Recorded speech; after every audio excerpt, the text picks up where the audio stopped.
Funding for this program is provided by.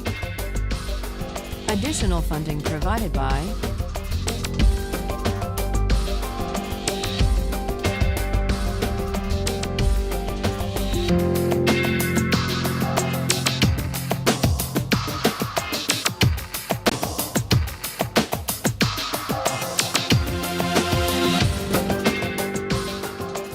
When we finished last time, we were looking at John Stuart Mill's attempt to reply to the critics of Bentham's utilitarianism. In his book, Utilitarianism, Mill tries to show that critics to the contrary, it is possible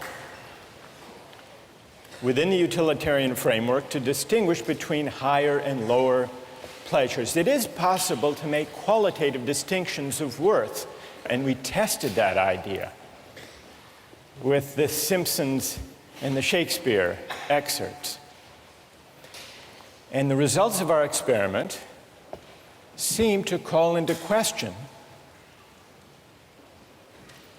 Mill's distinction, because a great many of you reported that you prefer the Simpsons, but that you still consider Shakespeare to be the higher or the worthier pleasure. That's the dilemma with which our experiment confronts Mill. What about Mill's attempt to account for the specially weighty character of individual rights and justice in Chapter 5 of Utilitarianism? He wants to say that individual rights are worthy of special respect. In fact, he goes so far as to say that justice is the most sacred part and the most incomparably binding part of morality. But the same challenge could be put to this part of Mill's defense. Why is justice the chief part and the most binding part of all morality? Well, he says because in the long run, if we do justice and if we respect rights, society as a whole will be better off in the long run. Well, what about that? What if we have a case where making an exception and violating individual rights actually will make people better off in the long run? Is it all right then to use people? And there's a further objection that could be raised against Mill's case for justice and rights. Suppose the utilitarian calculus in the long run works out as he says it will, such that respecting people's rights is a way of making everybody better off in the long run. Is that the right reason? Is that the only reason to respect people? If the doctor goes in and yanks the organs from the healthy patient who came in for a checkup to save 5 lives, there would be adverse effects in the long run. Eventually, people would learn about this and would stop going in for checkups. Is it the right reason? Is it the only reason that you as the doctor won't yank the organs out of the healthy patient? That you think, well, if I use him in this way, in the long run, more lives will be lost? Or is there another reason, having to do with intrinsic respect for the person as an individual? And if that reason matters, then it's not so clear that even Mill's utilitarianism can take account of it. Fully to examine these two worries or objections to Mill's defense, we need to push further. And we need to ask, in the case of higher or worthier pleasures, are there theories of the good life that can provide independent moral standards for the worth of pleasures? If so, what do they look like? That's one question. In the case of justice and rights, If we suspect that Mill is implicitly leaning on notions of human dignity or respect for a person that are not, strictly speaking, utilitarian, we need to look to see whether there are some stronger theories of rights that can explain the intuition, which even Mill shares, the intuition that the reason for respecting individuals and not using them goes beyond even utility in the long run. Today we turn to one of those strong theories of rights. Strong theories of rights say individuals matter not just as instruments to be used for a larger social purpose or for the sake of maximizing utility. Individuals are separate beings with separate lives worthy of respect. And so it's a mistake, according to strong theories of rights, it's a mistake to think about justice or law by just adding up preferences and values.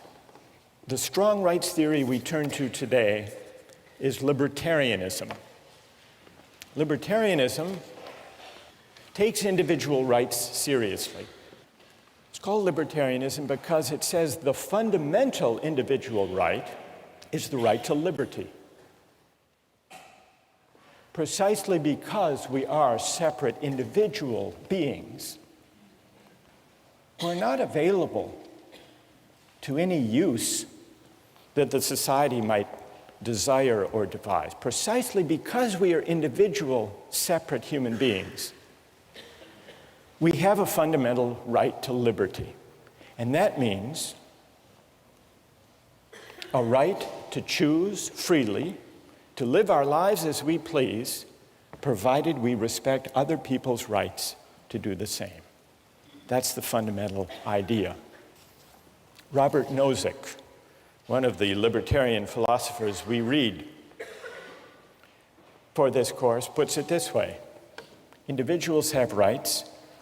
So strong and far-reaching are these rights that they raise the question of what, if anything, the state may do. So what does libertarianism say about the role of government or of the state? Well, there are three things that most modern states do that, on the libertarian theory of rights, are illegitimate, are unjust. One of them is paternalist legislation. That's passing laws that protect people from themselves. Seatbelt laws, for example, or motorcycle helmet laws. The libertarian says it may be a good thing if people wear seatbelts, but that should be up to them. And the state, the government, has no business coercing them, us, to wear seatbelts by law. It's coercion. So no paternalist legislation, number one. Number two, no morals legislation. Many laws try to promote the virtue of citizens or try to give expression to the moral values of the society as a whole. Libertarians say that's also a violation of the right to liberty. Take the example of, well, a classic example of legislation offered in the name of promoting morality, traditionally, have been laws that prevent sexual intimacy between gays and lesbians. The libertarian says, nobody else is harmed, nobody else's rights are violated, so the state should get out of the business entirely of trying to promote virtue or to enact morals legislation. And the third kind of law or policy that is ruled out on the libertarian philosophy is any taxation or other policy that serves the purpose of redistributing income or wealth from the rich to the poor. Redistribution is a kind, if you think about it, says the libertarian, is a kind of coercion. What it amounts to is theft by the state or by the majority, if we're talking about a democracy, from people who happen to do very well and earn a lot of money. Now, Nozick and other libertarians allow that there can be a minimal state that taxes people for the sake of what everybody needs, the national defense, police force, judicial system to enforce contracts and property rights, but that's it. Now, I want to get your reactions to this third feature of the libertarian view. I want to see who among you agree with that idea and who disagree and why. But just to make it concrete and to see what's at stake, consider the distribution of wealth in the United States. The United States is among the most inegalitarian societies as far as the distribution of wealth of all the advanced democracies. Now, is this just or unjust? Well, what does the libertarian say? Libertarian says, you can't know just from the facts I've just given you. You can't know whether that distribution is just or unjust.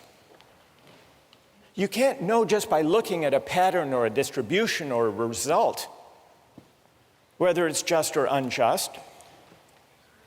You have to know how it came to be. You can't just look at the end state or the result.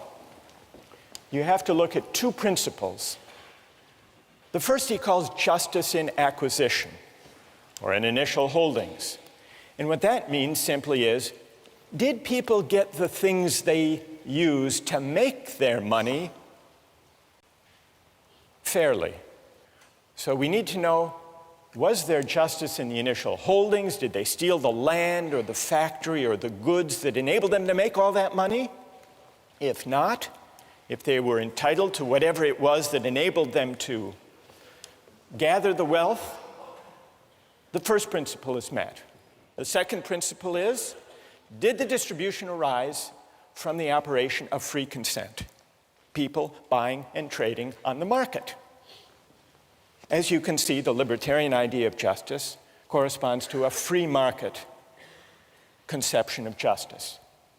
Provided people got what they used fairly, didn't steal it, and provided the distribution results from the free choice of individuals buying and selling things, the distribution is just. And if not, it's unjust. So let's, in order to fix ideas for this discussion, take an actual example. Who's the wealthiest person in the United States? Wealthiest person in the world? Bill Gates. It is. That's right. Here he is. You'd be happy too. Now, what's his net worth? Anybody have any idea? That's a big number.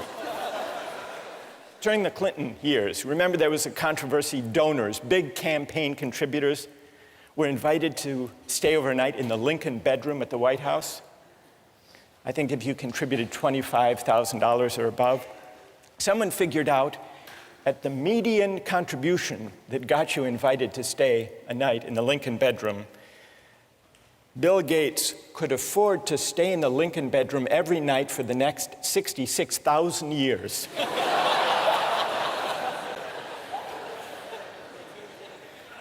Somebody else figured out, how much does he get paid on an hourly basis?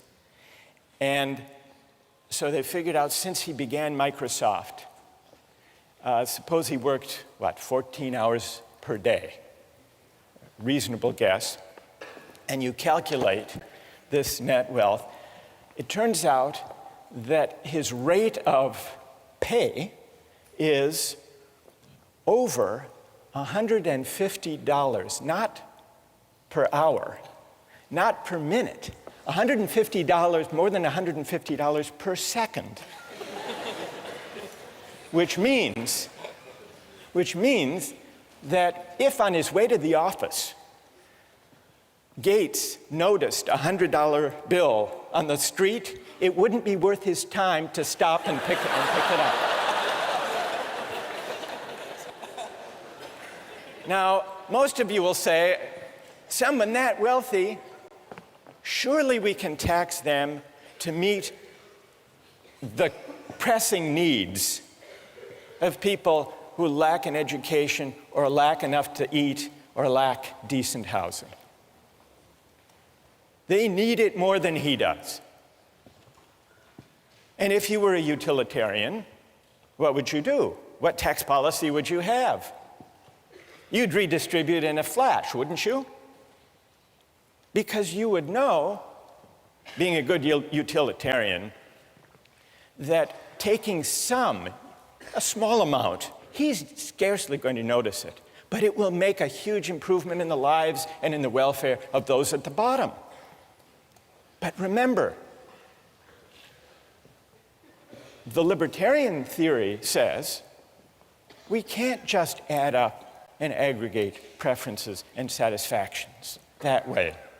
We have to respect persons, and if he earned that money fairly, without violating anybody else's rights, in accordance with the two principles of justice in acquisition and justice in transfer, then it would be wrong. It would be a form of coercion to take it away. Michael Jordan is not as wealthy as Bill Gates, but he did pretty well for himself. You want to see Michael Jordan? There he is. His income alone in 1 year was $31 million, and then he made another $47 million in endorsements for Nike and other companies. So his income was, in 1 year, $78 million. To require him to pay, let's say, a third of his earnings to the government to support good causes like food and healthcare and housing and education for the poor, that's coercion. That's unjust.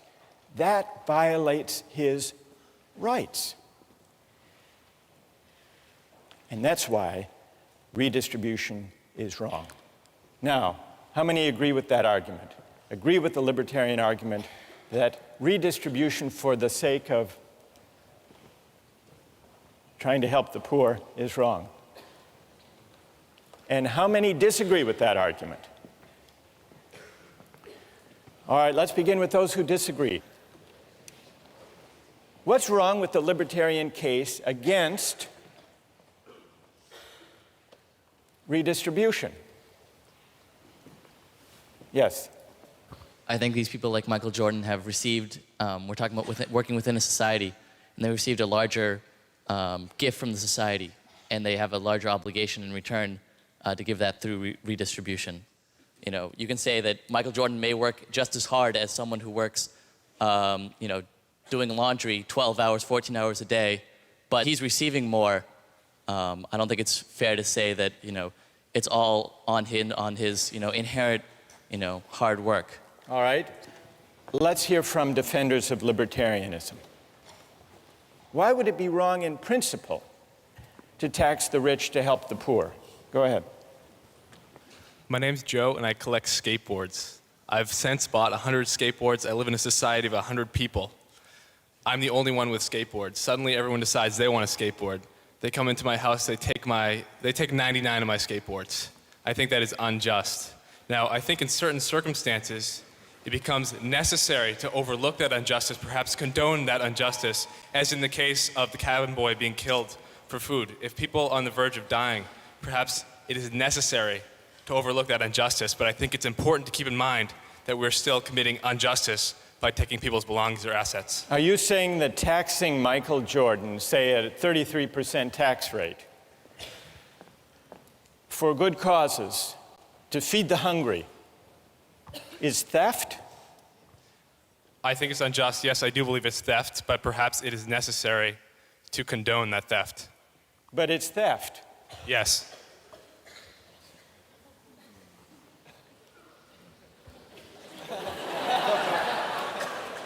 Why is it theft, Joe?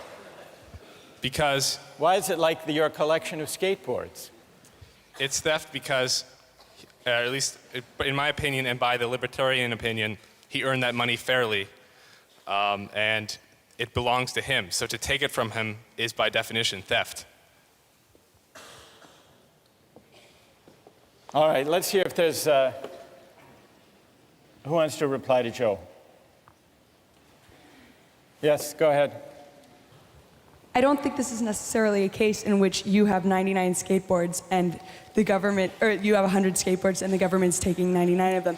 It's like you have more skateboards than there are days in a year. You have more skateboards than you're going to be able to use in your entire lifetime, and the government is taking part of those. And I think that if you're operating in a society in which the government doesn't redistribute wealth, that allows for people to amass so much wealth that people who haven't started from the equal footing in our hypothetical situation that doesn't exist in our real society get undercut for the rest of their lives.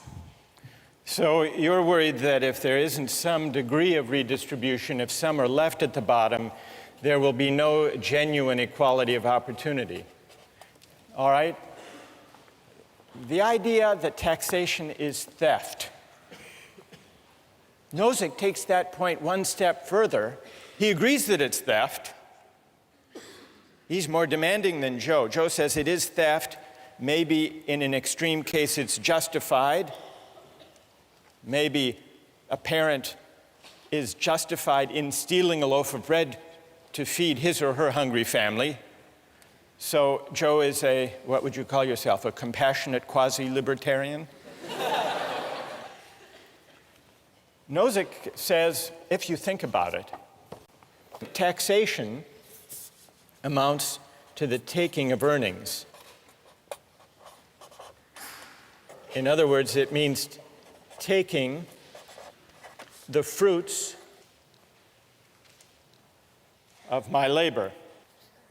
But if the state has the right to take my earnings or the fruits of my labor, isn't that morally the same as, according to the state, the right to claim a portion of my labor? So taxation actually is morally equivalent to forced labor, because forced labor involves the taking of my leisure, my time, my efforts, just as taxation takes the earnings that I make with my labor. And so for Nozick and for the libertarians, taxation for redistribution is theft, as Joe says, but not only theft, it's morally equivalent to laying claim to certain hours of a person's life and labor. So it's morally equivalent to forced labor. If the state has a right to claim the fruits of my labor, that implies that it really has an entitlement to my labor itself. And what is forced labor? Forced labor, Nozick points out, is what? Is slavery.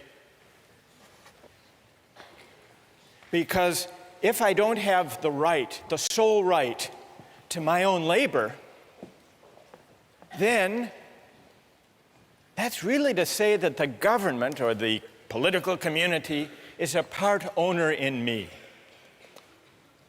And what does it mean for the state to be a part owner in me? If you think about it, it means that I'm a slave, that I don't own myself. So what this line of reasoning brings us to is the fundamental principle that underlies the libertarian case for rights. What is that principle? It's the idea that I own myself. It's the idea of self-possession. If you want to take rights seriously, if you don't want to just regard people as collections of preferences, the fundamental moral idea to which you will be led is the idea that we are the owners or the proprietors of our own person. And that's why utilitarianism goes wrong. And that's why it's wrong to yank the organs from that healthy patient. You're acting as if that patient belongs to you or to the community, but we belong to ourselves. And that's the same reason that it's wrong to make laws to protect us from ourselves, or to tell us how to live, to tell us what virtues we should be governed by. And that's also why it's wrong to tax the rich, to help the poor, even for good causes, even to help those who were displaced by the Hurricane Katrina. Ask them to give charity. But if you tax them, it's like forcing them to labor. Could you tell Michael Jordan he has to skip the next week's games and go down to help the people displaced by Hurricane Katrina? Morally, it's the same. So the stakes are very high. So far, we've heard some objections to the libertarian argument, but if you want to reject it, you have to break into this chain of reasoning, which goes, taking my earnings is like taking my labor, but taking my labor is making me a slave. And if you disagree with that, you must believe in the principle of self-possession. Those who disagree, gather your objections, and we'll begin with them next time.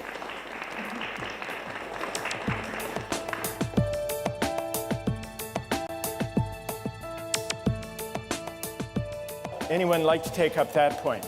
Yes. I feel like when you live in a society, you give up that right. I mean, technically, if I want to personally go out and kill someone because they offend me, that is self-possession.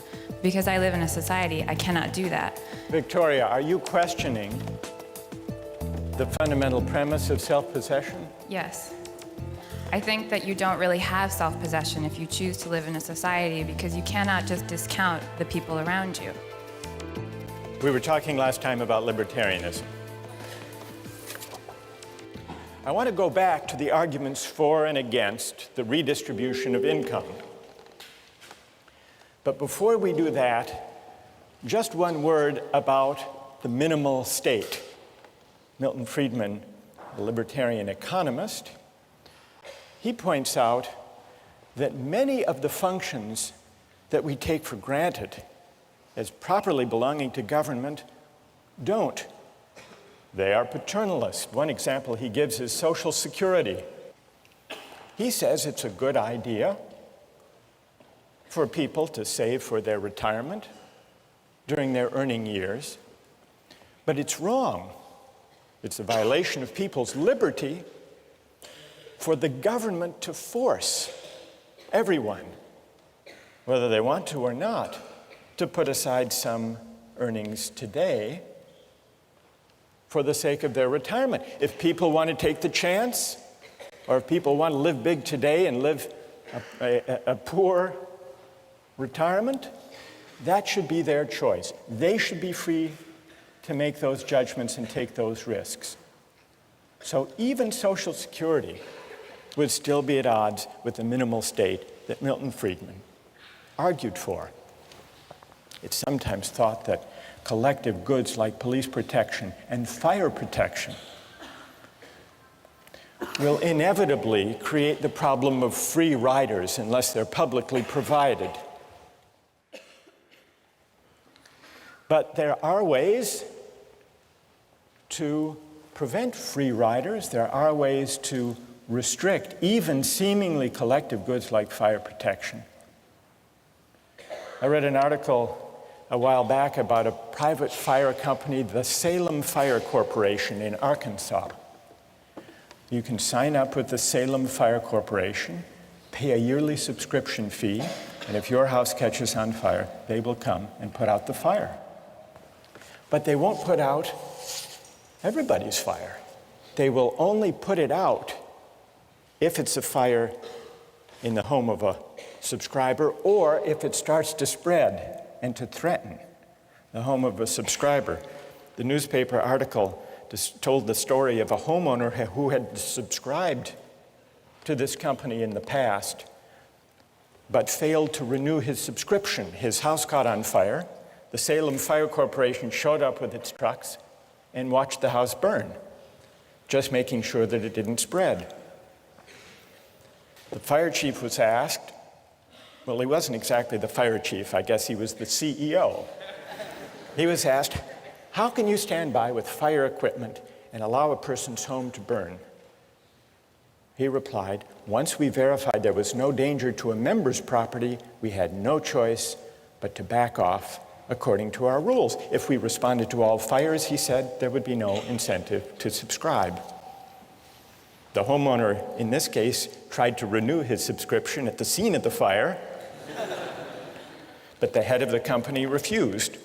You can't wreck your car, he said, and then buy insurance for it later. So even public goods that we take for granted as being within the proper province of government can, many of them, in principle, be isolated, made exclusive to those who pay. That's all to do with the question of collective goods and the libertarians' injunction against paternalism. But let's go back now to the arguments about redistribution. Now, underlying the libertarians' case for the minimal state is a worry about coercion. But what's wrong with coercion? The libertarian offers this answer. To coerce someone, to use some person for the sake of the general welfare, is wrong because it calls into question the fundamental fact that we own ourselves, the fundamental moral fact of self-possession or self-ownership. The libertarians' argument against redistribution begins with this fundamental idea that we own ourselves. Nozick says that if the society as a whole can go to Bill Gates or go to Michael Jordan and tax away a portion of their wealth, what the society is really asserting is a collective property right in Bill Gates or in Michael Jordan. But that violates the fundamental principle that we belong to ourselves. Now, we've already heard a number of objections to the libertarian argument. What I would like to do today is to give the libertarians among us a chance to answer the objections that have been raised. And some have already identified themselves and have agreed to come and make the case for libertarianism to reply to the objections that have been raised. So raise your hand if you are among the libertarians who's prepared to stand up for the theory and respond to the objections. You are Alex Harris, who's been a star on the weblog. All right, Alex, come here, stand up, come. We'll create a libertarian corner over here. And who else? Other libertarians who will join? What's your name? John? John Sheffield. John. Who else wants to join? Other brave libertarians who are prepared to take on, yes. What's your name? Julia Roto. Julia, come join us over there. Now, while Team Libertarian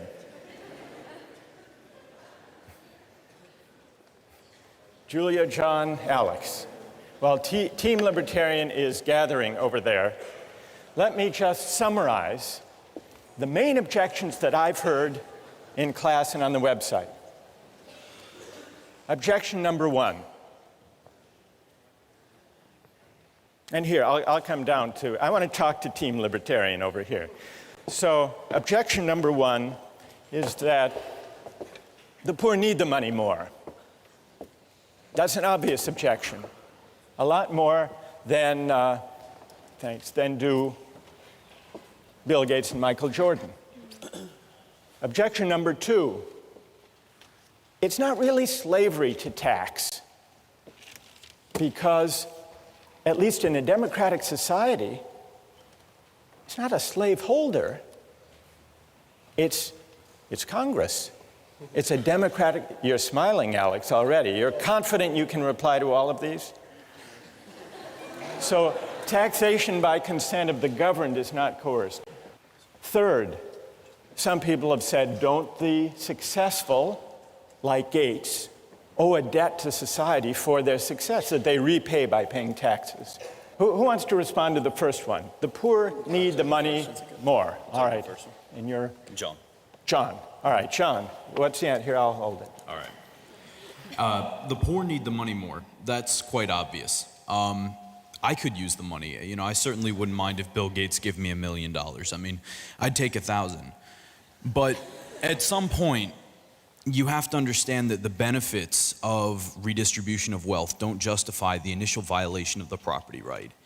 If you look at the argument, the poor need the money more, at no point in that argument do you contradict the fact that we've extrapolated from agreed upon principles that people own themselves.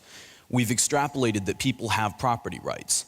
And so whether or not it would be a good thing or a nice thing, or even a necessary thing for the survival of some people, we don't see that that justifies the violation of the right that we've logically extrapolated. Good, okay. And so that also, I mean, there still exists this institution of like individual philanthropy. Milton Friedman makes this argument. All right, so Bill Gates can give to charity if he wants to. Right. But it would still be wrong to coerce him. Exactly. To meet the needs of the poor. Exactly. Are the two of you happy with that reply? Anything to add? All right.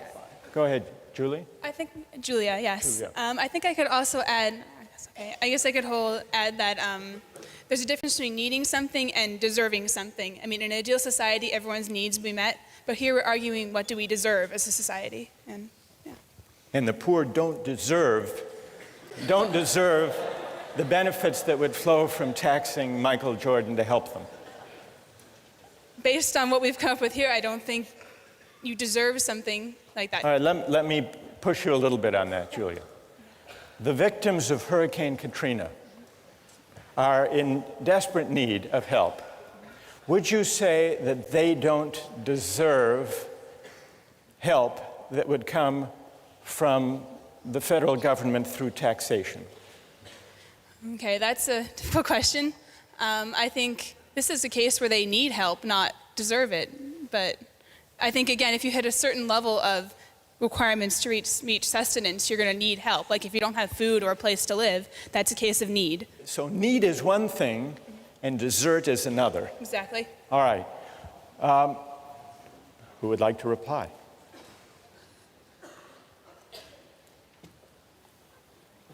Yes. Going back to the first point that he made about the property rights of the individual, the property rights are established and enforced by the government, which is a democratic government, and we have representatives who enforce those rights. If you live in a society that operates under those rules, then it should be up to the government to decide how those resources that come out through taxation are distributed, because it is through the consent of the government. And if you disagree with it, you don't have to live in that society where that operates. All right, good. So, and tell me your name. Raul? Raul is pointing out, actually Raul is invoking point number 2. If the taxation is by the consent of the governed, it's not coerced, it's legitimate. Bill Gates and Michael Jordan are citizens of the United States. They get to vote for Congress. They get to vote their policy convictions. just like everybody else. Who would like to take that one on? John? Basically, what the Libertarians are objecting to in this case is the middle 80% deciding what the top 10% are doing for the bottom 10%. Wait, John. Nozick said. Majority, don't you believe in democracy? Well, right, but at some Don't you believe point... in, I mean, you say 80%, 10% majority. Majority rule is what? The majority. Exactly, but... In a democracy. Aren't you for democracy? Yes, I'm for democracy, but... hang on. Democracy and mob rule aren't the same thing. Like mob rule? Mob rule. Exactly. But in an open society, you have a recourse to address that through your representatives. And if the majority of the consent of those who are governed doesn't agree with you, then you're choosing to live in a society, and you have to operate under what the majority of society concludes. All right, Alex, on democracy. Democracy, what about that? The fact that I have won, 500,000th of a vote for one representative in Congress is not the same thing as my having the ability to decide for myself how to use my property rights. I'm a drop in the bucket. While... You might lose the vote. Exactly. And they might take... And I will. I mean, I don't have the decision right now of whether or not to pay taxes. If I don't, I get locked in jail. Or they tell me to get out of the country. But Alex, let me make a small case for democracy and see what you would say. Why can't you, we live in a democratic society with freedom of speech.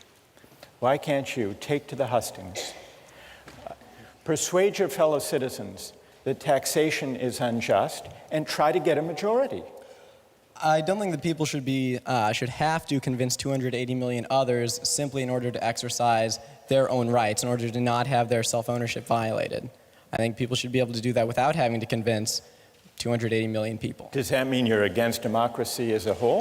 No, I just believe in a very limited form of democracy whereby we have a constitution that severely limits the scope of what decisions can be made democratically. All right, so you're saying that democracy is fine except where fundamental rights are involved. And I think you could win, if you're going on the hustings, let me add one element to the argument you might make. Maybe you could say, put aside the economic debates, taxation. Suppose the individual right to religious liberty were at stake. Then, Alex, you could say on the hustings, surely you would all agree that we shouldn't put the right to individual liberty up to a vote. Exactly. Yeah, that's exactly right. And that's why we have constitutional amendments and why we make it so hard to amend our Constitution. So you would say that the right to private property, the right of Michael Jordan to keep all the money he makes, at least to protect it from redistribution, is the same kind of right with the same kind of weight as the right to freedom of speech, the right to religious liberty, rights that should trump what the majority wants. Absolutely. The reason why we have a right to free speech is because we have a right to own ourselves, to exercise our voice in any way that we choose. All right, good. All right, so all right, who would like to respond to that argument about democracy being, okay, up there, stand up. I think comparing religion and economics, it's not the same thing. The reason why Bill Gates was able to make so much money is because we live in an economically and socially stable society. And if the government didn't provide for the poorest 10%, as you say, through taxation, then we would need more money for police to prevent crime. And so either way, there would be more taxes taken away to provide what you guys call the necessary things that the government provides. What's your name? Anna. Anna, let me ask you this. Why is the fundamental right to religious liberty different from the right Alex asserts as a fundamental right to private property and to keep what I earn? What's the difference between the two? Because you wouldn't have, you wouldn't be able to make money, you wouldn't be able to own property if there wasn't a socially, if society wasn't stable. And that's completely different from religion. That's something personal, something that you can practice on your own in your own home. Whereas, me practicing my religion is not going to affect the next person. But if I'm poor and I'm desperate, like I might commit a crime to feed my family, and that can affect others. Okay, good, thank you. Would it be wrong for someone to steal a loaf of bread to feed his starving family? Is that wrong? I believe that it is. Let's take a quick poll of the three of you. You say yes, it is wrong. It John? violates property rights. It's wrong. Even to save a starving family? I mean, there are definitely other ways around that, and by justifying, no, hang on, before you laugh at me, that didn't work. Before justifying the act of stealing, you have to look at violating the right that we've already agreed exists, the right of self-possession and the possession of, your own things. We agree on property rights. All right, we agree it's stealing, Yeah, so we property agree it's rights stealing. is not the issue. All right, but So why is it wrong to steal even to feed your starving family? sort of the original argument that I made in the very first question you asked, the benefits of an action don't make the action just. What would you say, Julia? Is it all right to steal a loaf of bread to feed a starving family, or to steal a drug that your child needs to survive? I think I'm okay with that, honestly. Even from a libertarian standpoint, I think that, okay, saying that you can just take money arbitrarily from people who have a lot to go to this pool of people who need it, but you have an individual who's acting on their own behalf to kind of save themselves. I mean, I think you said from the idea of like self-possession, they're also in charge of protecting themselves and keeping themselves alive. So therefore, even from a libertarian standpoint, that might be okay. All right, that's good. That's good. All right, what about number 3 up here? Isn't it the case that the successful, the wealthy, owe a debt? They didn't do that all by themselves. They had to cooperate with other people. That they owe a debt to society, and that's expressed in taxation. You want to take that on, Julie? Okay, this one, I believe that there is not a debt to society in the sense that how did these people become wealthy? They did something that society valued highly, something that society has already been providing for them. If anything, I think everything's canceled out. They provided a service to society, and society responded by somehow they got their wealth. So be concrete. In the case of Michael Jordan, to illustrate your point, there were people who helped him make the money, the teammates, the coach, people who taught him how to play. But you're saying they've all been paid for their services. Exactly. And society derived a lot of benefit and pleasure from watching Michael Jordan play. I think that's how he paid his debt to society. All right, good. Who would anyone like to take up that point? Yes. I think that there's a problem here with that we're assuming that a person has self-possession when they live in a society.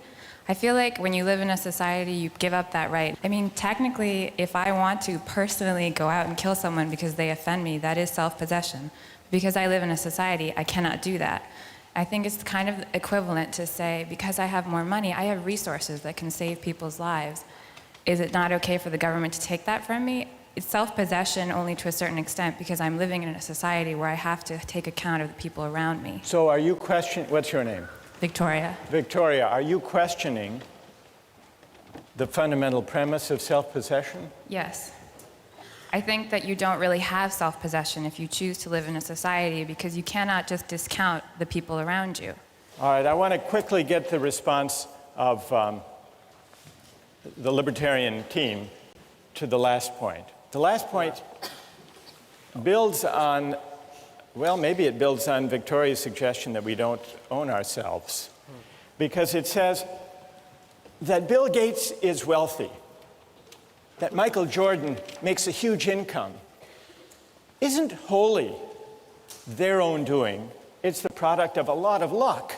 And so we can't claim that they morally deserve all the money they make. Who wants to reply to that? Alex? You certainly could make the case that it is not, their wealth is not appropriate to the goodness in their hearts, but that's not really the morally relevant issue. The point is that they have received what they have through the free exchange of people who have given them their holdings, usually in exchange for providing some other service. Good enough. I want to try to sum up what we've learned from this discussion, but first let's thank John, Alex, and Julia for an excellent, a really wonderful job.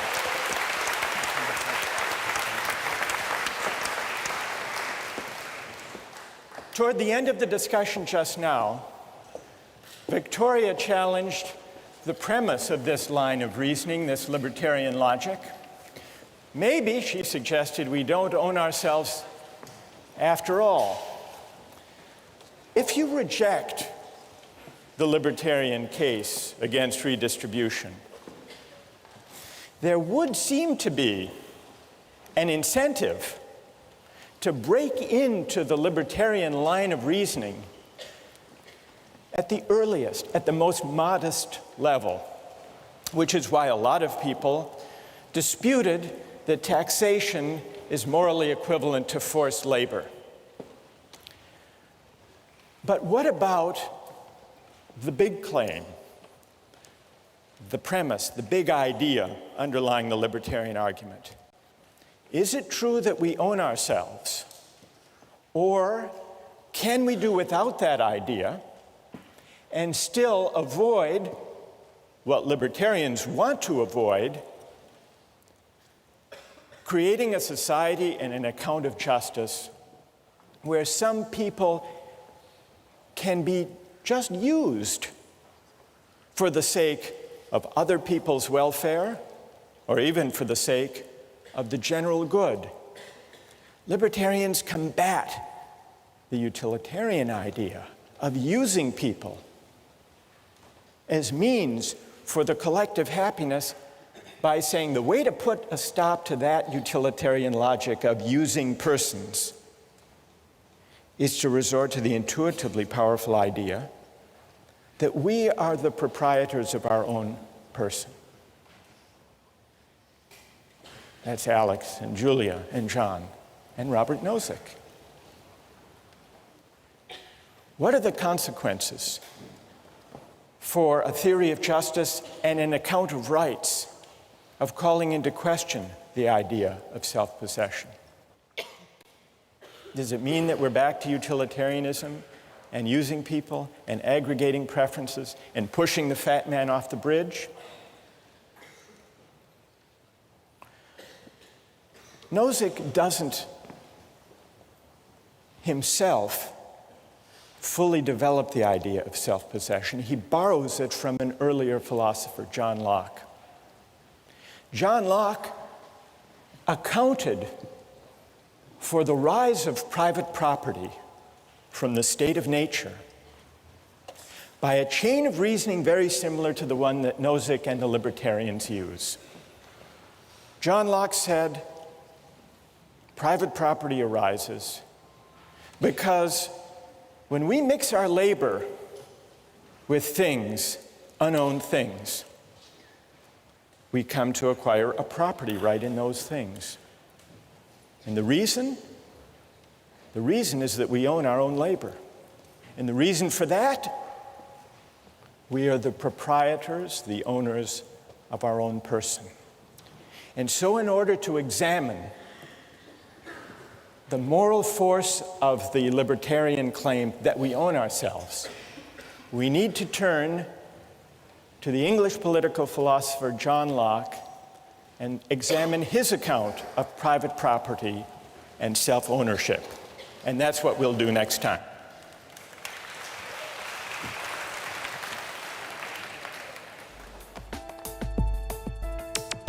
Don't miss the chance to interact online with other viewers of Justice. Join the conversation, take a pop quiz, watch lectures you've missed, and learn a lot more. Visit justiceharvard.org. It's the right thing to do.